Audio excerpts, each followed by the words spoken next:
Ayun mga idol, na-addict na kami sa betta fish. Kaya naman, dumami bigla yung betta fish namin. Papakita natin sa inyo. Huli, ilan na yung betta fish natin? 6. Ayun, papakita namin sa inyo yung mga betta fish namin. Eto na sila guys, oh. Wow. Stig. Ito yung pinakauna namin nabili. What? Yan, maganda, di ba? Tapos ito. Betta fish. Tapos yung Tapos yung sunod na original, ito. Nani? sunod. Isa siyang blue na medyo purple. Ito naman. Tapos ang sumunod naman is Tatay na. ito na. Namatay yung pangatlo eh. Yung babae. Ito yung pinaka maganda na nabili na namin, yung crown tail na.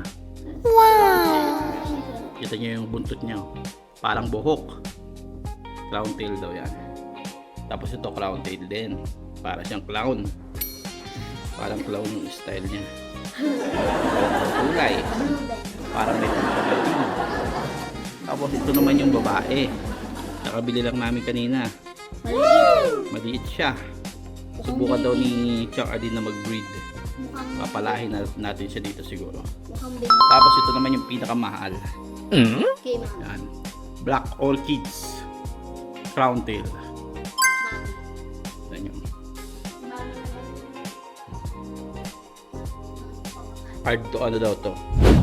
Ito daw yung mga rare na ano na klase ng betta fish.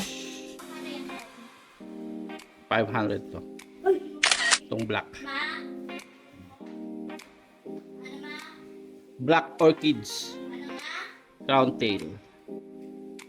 Ito ano lang to, ordinary lang. Ito crown tail din. Pero hindi siya rare. Ito rin. Crown tail din pero hindi rin siya rare. Ito lang yung rare. Rare color. Hard to find. Right. May parating pa na dalawa.